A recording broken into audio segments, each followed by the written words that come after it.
ADRE অৰ্থাৎ Assam direct ৰিক্ৰুইটমেণ্টৰ admit card আহি পৰিছে সো আপোনালোকে এডমিট কাৰ্ডটো ডাউনলোড কৰিবৰ কাৰণে কি কৰিব গুটিখিনি প্ৰসেছ আজিৰ এই ভিডিঅ'টোত মই আপোনালোকক ষ্টেপ বাই ষ্টেপ দেখুৱাই দিম প্ৰথমে আপোনালোকে কি কৰিব নিজৰ মোবাইলত ক্ৰম ব্ৰাউজাৰত আহি পেলাই সাৰ্চ কৰি দিব আসাম জব গাইড বুলি সাৰ্চ কৰি দিব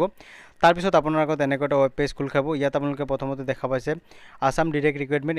admit card 2024 download ADRE admit card ঠিক আছে ইয়াত আপোনালোকে ক্লিক কৰি দিব ক্লিক কৰি দিয়াৰ লগে লগে আপোনাৰ আগত এনেকুৱা এটা পেজ খোল খাই যাব ইয়াত আপোনালোকে স্ক্ৰল ডাউন কৰি তলত আহিব তলত আহাৰ পিছত ইয়াত আপোনালোকে দেখা পাইছে ইয়াত important web link of ADRE admit card ঠিক আছে প্ৰথমতে এতিয়া আপোনালোকে ইয়াত দেখা পাইছে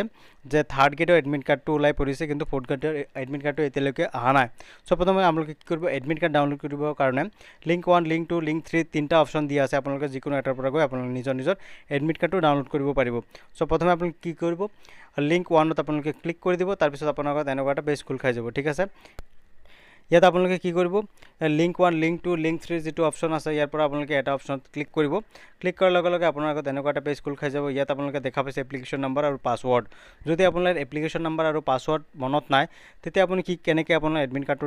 ডাউনলোড কৰিব ইয়াত আপোনালোকে কি কৰিব এডমিট কাৰ্ডটো উলিয়াবৰ কাৰণে আপোনালোকে ফৰগেট পাছৱৰ্ড আপোনালোকে ক্লিক কৰি দিব তেতিয়া আপোনাৰ আগত এনেকুৱা এটা অপচন খোল খাই যাব ইয়াত আপোনাৰ যেটো ৰেজিষ্ট্ৰেচন কৰিছিল যেটো মোবাইল নম্বৰ দি সেই মোবাইল নম্বৰটো আপুনি ইয়াত দিব মোবাইল নম্বৰটো দিয়াৰ পিছত আপুনি কি কৰিব মোবাইল নম্বৰটো দিব আৰু তলত আপোনাৰ ডেট অফ বাৰ্থ যেটো আছিল সেই ডেট অফ বাৰ্থটো আপুনি ইয়াত দুনিয়াকে ফিল কৰি দিব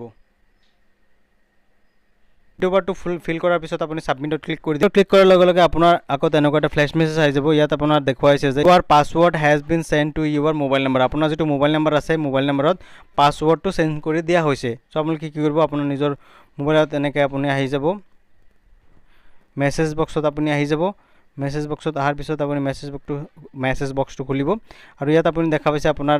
আইডি পাছৱৰ্ডটো এনেকৈ আহি গ'ল ঠিক আছে ইয়াৰ পৰা আপোনাৰ এপ্লিকেশ্যন নম্বৰটো আপুনি কপি কৰি লৈ ল'ব আৰু আপোনাৰ পাছৱৰ্ডটো আপুনি চাই ল'ব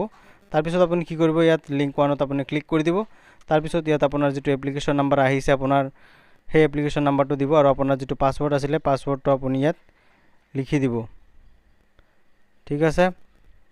আপুনি পাছৱৰ্ডটো দিয়াৰ পিছত আপুনি লগইনত ক্লিক কৰি দিব তেতিয়া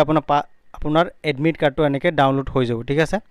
দুটা পেজ আহে আপোনালোকে এনেকৈ ডাউনলোড কৰি ল'ব তাৰ পিছত ইয়াত সেভ কৰিবৰ কাৰণে আপুনি কি কৰিব এনেকুৱা অপচন আহি যাব ইয়াত সেভ PDF ৰ এটা অপচন শো হৈ আছে ইয়াত আপুনি ক্লিক কৰি দিব তাৰ পিছত ইয়াত আপোনাৰ PDFটো এনেকৈ